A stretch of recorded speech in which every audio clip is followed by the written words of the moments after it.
A primeira vitrine de governança corporativa da América Latina apresenta. Bom, boa tarde a todos. Hoje eu tenho um desafio, falar sobre construção, normalmente construção sustentável. Normalmente o público, que eu estou acostumado, é de engenheiros, arquitetos, pessoal da área da construção. Imagino que nem todo mundo, ou talvez poucos, são da área da construção.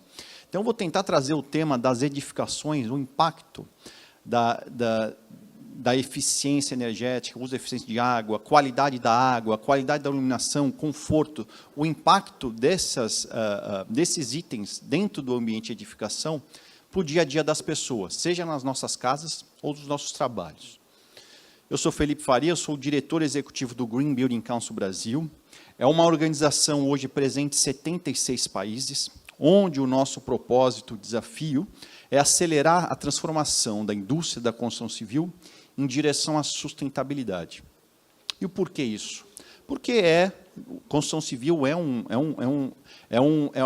uma das indústrias que mais impactam o meio ambiente. Então, em matéria, por exemplo, agora em novembro vai ser organizado no Brasil um evento chamado a COP30, que vai ser na cidade de Belém, que vai discutir mudanças climáticas, o desafio dos países de reduzirem os efeitos de mudanças climáticas, tornarem as nossas cidades mais adaptadas ou resilientes a situações, eventos climáticos danosos. E edificação é uma peça-chave porque, se pensar em emissões de gases de efeito estufa, 37% das emissões globais vem da construção. Cerca de 50% de todo o material extraído da natureza vai para a construção. Resíduos também geramos bastante.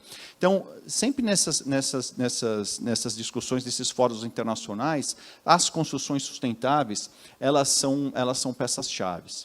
O que nós fazemos? Além de capacitação profissionais, disseminação de novas informações, tecnologias, relação governamental, buscando políticas de incentivo às práticas mais sustentáveis na construção civil, nós temos certificações internacionais que atestam se esse edifício, ele atesta o desempenho dele em matéria de alta eficiência de energia, baixa emissão de carbono, conforto das pessoas, saúde. Então, nós temos essas certificações de construções sustentáveis. E que no mundo, as nossas certificações, ela está presente em 186 países. O Brasil é o 5º país com maior número de empreendimentos certificados. Então, a gente tem muita experiência e maturidade nessa discussão no ambiente da construção. E para vocês entenderem mais ou menos o que seria isso, a gente olha para um prédio e analisa como ele se relaciona com o entorno. Então, na questão de geração de resíduos gerado, desviado de aterro, então vai para reciclagem, reaproveitamento. Como que trata a quantidade da água de chuva que cai nesse terreno, se você consegue até retardar o efeito enchente, evitar o efeito ilha de calor, seja na cobertura ou na pavimentação, aumentar a permeabilidade. Então, são vários itens em localização, como se relaciona com o entorno. Energia, alta eficiência energética, geração de energia renovável, uso eficiente da água, materiais de baixo impacto ambiental, materiais que não agridem a saúde das pessoas. Usa tintas vernizes selantes com baixo teor de compostos orgânicos voláteis. São várias regras, infinitas regras, sempre lastreadas nas normas técnicas, que disciplinam diversos sistemas de uma edificação. Então, para tudo tem norma técnica. Eu vou fazer a instalação elétrica, tem uma norma técnica que você tem que seguir. O sistema hidráulico, tem a tal norma técnica. Resíduos da construção, vai ter que seguir o CONAMA, tal. Tudo tem norma técnica. Essa certificação, ela sempre força não só o atendimento de norma técnica, às vezes não se atende norma técnica, mas força um desempenho acima do que pede a norma técnica. Então, vai exigir mais dos projetistas envolvidos na obra. Por exemplo, eficiência energética. É tão rígido a eficiência que você tem que ter de energia, que quando o arquiteto vai fazer o projeto, ele fala assim, puxa, para eu conseguir esse nível de eficiência, vamos ter que pensar melhor. Como é que a gente consegue maximizar o uso da iluminação natural, da ventilação natural?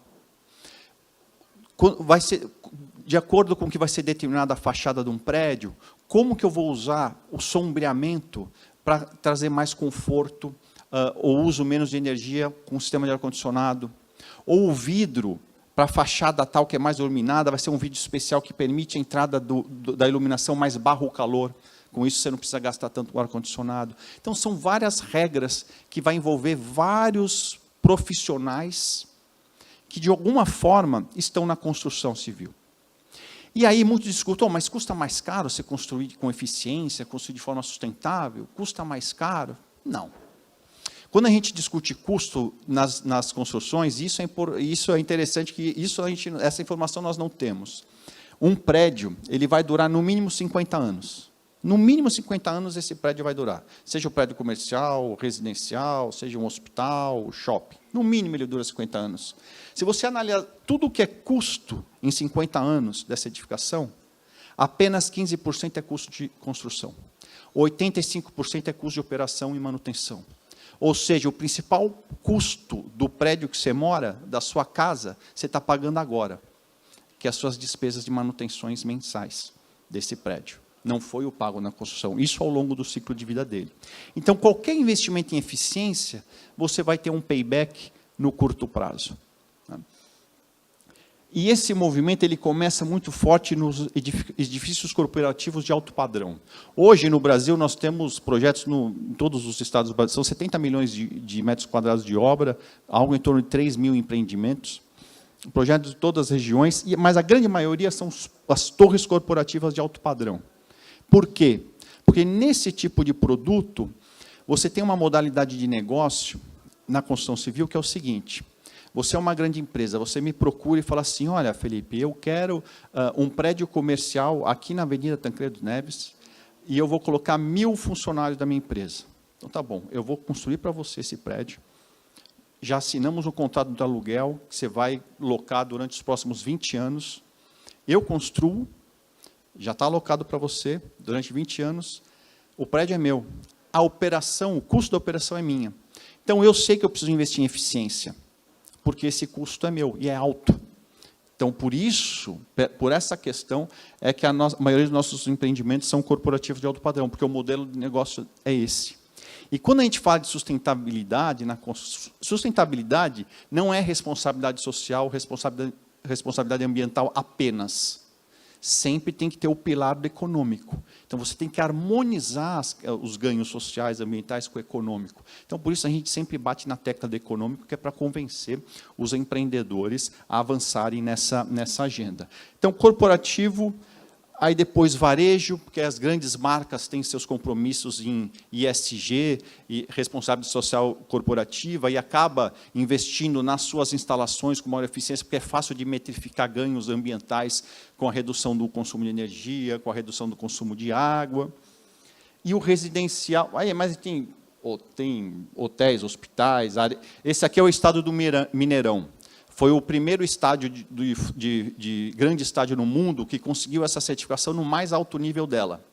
O Mineirão, ele capta 6 milhões de litros de água de chuva para fazer toda a irrigação do estádio, limpeza do estádio, uso nos toaletes. Ele gera, com esses painéis fotovoltaicos na cobertura, 1,6 megawatts, acho. Praticamente é o que precisa para operar ao longo do ano, né? Todo o resíduo da demolição do antigo Mineirão foi tratado, os resíduos de construção foi transformado em agregado reciclado para a construção civil e foi usado no próprio local da obra, né? É um case bem interessante. Mas o nosso desafio é entrar no residencial. E o residencial está começando agora. E ele começa com empreendimentos alto padrão, apesar que nós já começamos a ter projetos Minha Casa Minha Vida, conseguindo a mesma certificação que o alto padrão consegue. E qual que é a proposta de valor desse movimento de construção sustentável no segmento residencial? A primeira dela, conforto, saúde e bem-estar. Conforto térmico, conforto acústico, conforto luminoso, conforto visual. Por quê? Porque às vezes a gente não presta atenção quanto que a qualidade do ambiente que nós estamos construído pode afetar na nossa saúde. Então, por exemplo, qualidade do ar. Quanto tempo a gente passa dentro do ambiente construído durante o dia? Às vezes é 90% do nosso tempo. Casa, trabalho, escola, academia, restaurante, né? O quanto que a qualidade do ar, será que esse ar está sendo renovado? O quanto que a qualidade do ar, a gente respirando, expirando, né, o quanto que pode impactar ali na nossa saúde. Sistemas fechados de ar-condicionado, se o filtro não está tendo a manutenção correta, se a taxa de renovação não é apropriada, são ambientes que podem deixar a gente coletivamente doente. Se alguém já estiver resfriado na sala, todo mundo vai pegar. Então, a questão do conforto é um dos itens. Por exemplo, vamos supor... É comum, o casal vai ter filho. Então, vamos preparar o quarto do bebê. Com que tinta você pintou o quarto? Com baixo teor de compostos orgânicos voláteis? Isso é cancerígeno. Então, tinta à base d'água, tal, né? Então, são vários itens relacionados ao quanto que a qualidade do ambiente construído impacta no dia a dia das pessoas. E, então, conforto, saúde e bem-estar é uma das principais propostas de valor. Depois, eficiência. A gente conseguir reduzir os custos desse prédio, que é o principal custo de uma edificação, além da qualidade técnica. Aí eu trouxe um projeto aqui, um empreendimento, esse aqui chama o Edifício Ideia Bagé. Ele fica em Porto Alegre. Então, você olha aqui, ele tem esses painéis fotovoltaicos, são 14 apartamentos nesse prédio. Ele gera 100% da energia para a área comum e mais 1/3 de energia para as áreas privativas. Aqui na frente, ele tem painéis solares para aquecer a água do chuveiro. Então, 70% da demanda de água quente dos chuveiros desses apartamentos é por painel solar. Aí 30% você tem que gastar com o gás para suprir aqui a necessidade ao longo do ano. Ele também ele foi feito com laje plana, que é uma técnica que você não tem muitas colunas. Então, você dá total liberdade, flexibilidade para a sua arquitetura de interiores, para cada dono de apartamento resolver fazer a arquitetura de interiores do jeito que ele bem entender. Então, você não tem quebra-quebra depois que você entrega o apartamento. Então, você não gera resíduo. Outra coisa, ele capta água de chuva, ele capta a água das condensadores de ar-condicionado, tem 2 tanques de estocagem, você não precisa de água potável para fazer nem a irrigação, nem a limpeza das áreas comuns. Então, você olha aqui, você já vê descarbonização, você enxerga a sustentabilidade, mas qual que foi a principal razão desse incorporador que construiu esse prédio? Ele falou assim, olha, eu não fiz isso para ganhar um prêmio de sustentabilidade. Eu fiz isso porque o meu mote principal era garantir que esse meu morador tivesse o menor custo do condomínio de metro quadrado, do condomínio na minha cidade, que é Porto Alegre. E eu consegui isso. Tanto que eu estou reduzindo para cada um desses moradores R$10 mil por ano de custos condominiais. E se ele aplicar esses R$10 mil em um fundo de investimento um pouquinho melhor que o CDI, ao longo dos 50 anos, que é o ciclo de vida desse prédio, ele compra o segundo apartamento, seja para o neto dele, para o filho dele, alguma coisa assim. Então, esse aqui é um prédio em Maringá. É um prédio de estúdios, os prédios pequenininhos, né? Então, onde ali a cozinha está acoplada com o quarto, né? E ele tem um diferencial aqui. Ventilação, renovação mecânica de ar. Bom, o que é isso, renovação mecânica de ar? Ninguém entende, né? Quem não é... Eu, por exemplo, sou advogado, eu não entendo o que é renovação mecânica. Eu acho que é um ventilador, ganhei um ventilador? Não. Então, o que eles explicam? Ele vai te pegar na mão quando você visitar esse prédio. Ó, deixa eu te explicar uma coisa. Tem estudos da Oxford, ou estudos das universidades principais do mundo, que eles explicam que, num ambiente fechado, principalmente aqui, que a cozinha está acoplada com o quarto, você chega à noite, você está cozinhando lá com a sua esposa, tem combustão, tem emissão de CO2. Normalmente, à noite, está tudo fechado, você liga o seu ar-condicionado, que é um split, que ele apenas refrigera o ar, ele não renova o ar. E você dormindo, respirando, expirando, também está respirando, está soltando CO2. Então, você aumenta a concentração de CO2 aqui nesse ambiente fechado. E esses estudos falam que a concentração de CO2 quando você está dormindo atrapalha de você entrar naquilo que é chamado do sono profundo, que é essencial para a sua saúde, para o seu bem-estar, no seu dia a dia. Então, esse equipamento que você não enxerga, que você não vê, ele tem filtros, ótimos filtros, que pegam esse ar lá de fora, passa pelo filtro, ele vem limpinho, e o sistema vai, de tempo em tempo, jogando esse ar puro para você estar aqui respirando junto com a sua família. Eu, incorporador, estou investindo o quê? Na sua qualidade do sono, no seu bem-estar, no seu conforto. Então, a gente começa a ter empreendimentos que estão trazendo esse tipo de argumento, né, e trazendo de uma forma mais próxima esse movimento de construções sustentáveis ao consumidor final. Por exemplo, eu não sei quem aqui recentemente comprou um apartamento ou está pensando em comprar. Você sabia que existe uma norma, que chama norma de desempenho, que todo empreendimento novo tem que mostrar para vocês. Essa norma de desempenho, o que é? Fala qual que é o desempenho mínimo desse apartamento que estão te oferecendo, em matéria de desempenho luminoso, acústico ou térmico.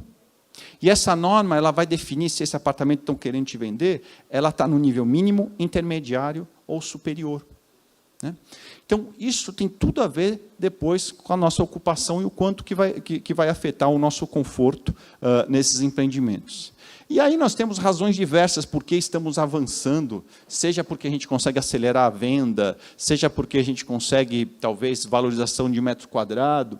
Mas o mais interessante desse movimento é que agora os bancos estão criando incentivos fiscais para quem vai incorporar ou para quem vai comprar, para comprar produtos que tragam alta eficiência de energia, eficiência no uso da água, sustentabilidade de alguma forma.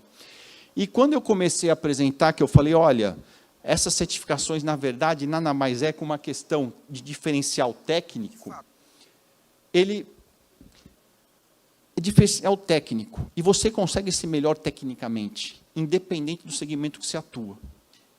A gente acabou começando no alto padrão do corporativo por causa do modelo de negócio. Mas quando a gente entra no residencial, aí o desafio é comum, independente do segmento de mercado. A maioria dos empreendimentos hoje foram no alto padrão, mas nós já temos projetos, Minha Casa Minha Vida, que conseguiram a mesma certificação que esse alto padrão, porque eu estou falando de norma, estou falando de respeito de norma e desempenho acima da norma. Tem um projeto muito interessante, que é a Comunidade do Aço, no Rio de Janeiro, que é um projeto de revitalização aí da comunidade, onde o empreendedor ele conseguiu encaixar para um Minha Casa Minha Vida nível 1. Também o Minha Casa Minha Vida tem 4 níveis. O nível 1 seria o nível mais básico, praticamente os apartamentos são entregues a esses moradores. Né? Então, ele conseguiu trazer painéis fotovoltaicos gerando energia, painéis solares para aquecimento de água, porque também essas pessoas, o custo operacional de um prédio é muito complicado você conseguir fazer o pagamento, isso onera muito no orçamento mensal delas. Né? Conforto é essencial quando a gente fala nesse tipo de empreendimento, porque a maioria dos casos dos nossos conjuntos habitacionais foi feito para qualquer coisa, menos para quem fica lá dentro.